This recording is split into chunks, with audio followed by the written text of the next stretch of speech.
We know that we've got 40-year highs inflation. It's cutting into people's wages. We know that we haven't seen the worst in terms of gasoline because we haven't approached the summer driving months yet. And yet they still are trying to get portions of Build Back Better in other policies. Isn't that right?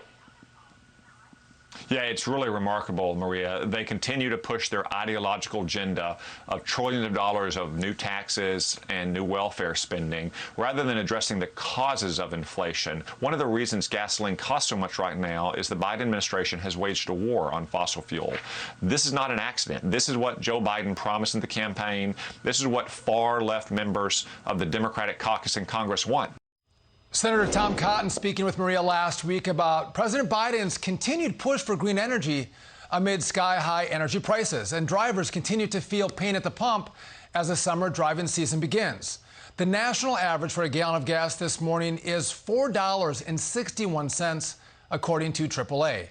Over $1.50 more than this time last year. So does the president have a solution to provide immediate relief for drivers? Let's bring in Florida Congressman Byron Donalds. He sits on the House Oversight and Reform Committee and the House Budget Committee.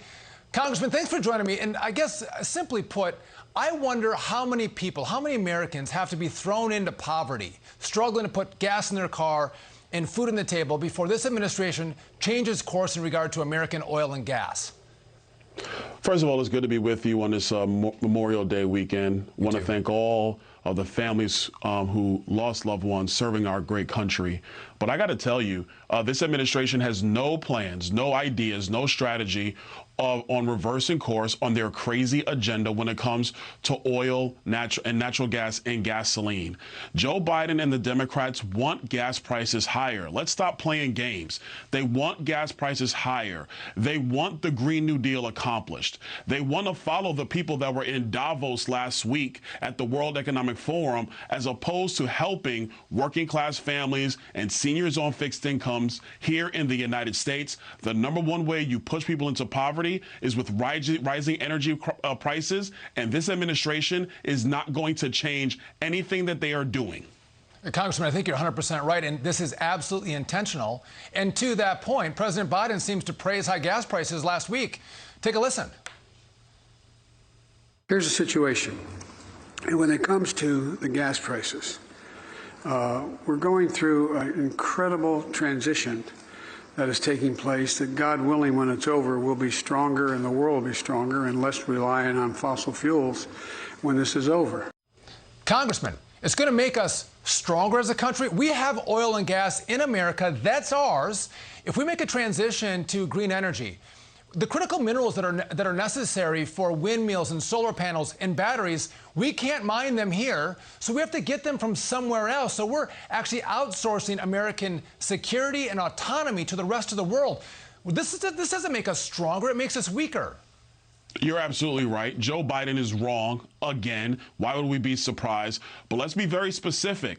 If you get off oil and natural gas and you go to these renewable energies, you need China, because China is the one that's dominating mineral production across the globe. Joe Biden is selling us out to the Chinese. That's why he's happy about this transition, while millions of Americans suffer every single day trying to figure out how they're putting gas in their car and also how they're going to put food on the table. This is the reality of what happens if you follow his economic plans. They are disastrous for our country. They empower China primarily. And also, if you look at food and that food prices are up, one of the reasons food prices are up is because fertilizer is a derivative of oil production. You get fertilizer from oil. You don't get it from windmills. You don't get it from solar panels. This is terrible economic policy, and you are correct. It's going to hurt us on the world stage, not help us. And in this transition that he thinks it's great, that's cool for him and his family while they're making millions of dollars cutting deals all over the world. But what about the mom and pop who are just literally making $100,000 a year and they got 3 kids to feed? It doesn't work for them. This is not a glorious transition for them. And it may not be $100 grand a year, it's $60 grand a year, but you're right, it's not just high gas prices. Everything is costing more these days. I mean, groceries, used cars, airline fares, electricity, all up double digits compared to a year ago this time. So I guess when we look at this, earnings are falling when you look at the rise in your wages compared to inflation as it's consumed the country. And as we kind of play this out, is there anything a Republican Congress can do, should you guys take the majority, to push back on these policies? Because just one last point, you look at Senator Manchin right now. Senator Manchin is bringing back Build Back Better in a smaller form, but he wants to push a Green New Deal. He wants to push tax increases. He's going to add fuel to the inflation fire if he cuts a deal with Chuck Schumer. Now, there's a lot of things that House Republicans could do if we take back the House, and mind you, if we win Senate seats on the Republican side of the aisle. Number one, through the budget process, we can actually force this administration to open up oil production.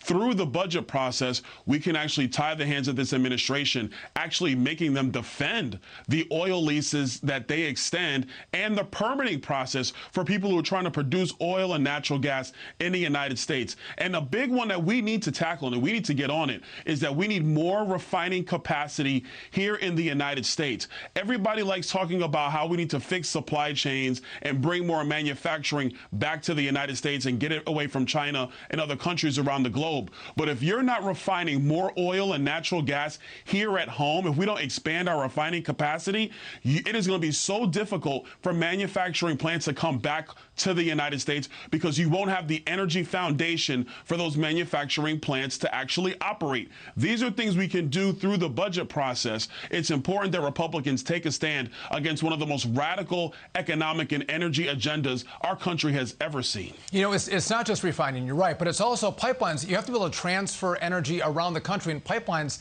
are how we do that. But I think, as you pointed out, this is really bad politics for Democrats.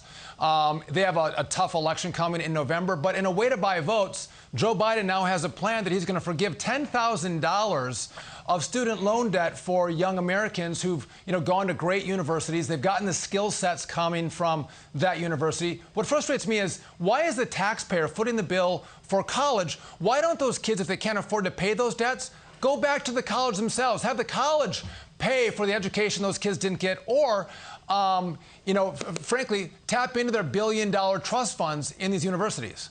Well, listen, first of all, let's just be honest about this. The universities aren't going to go back and pay back some of these debts because the second you graduate, they're busy calling you to get a donation. That's number one. Number two, even Nancy Pelosi said that Joe Biden doesn't have the authority to do this.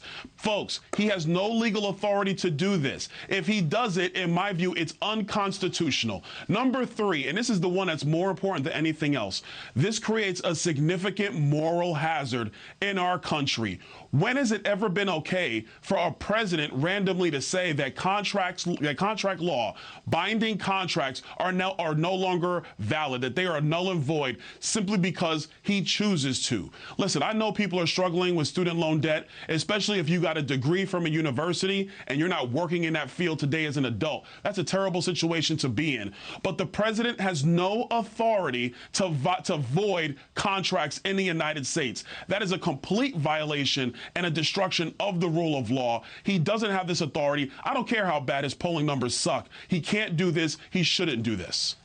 Congressman Byron Donalds, saying it the way it is, I couldn't agree with you more. And listen, thanks for joining me this morning on Sunday Morning Futures. Anytime.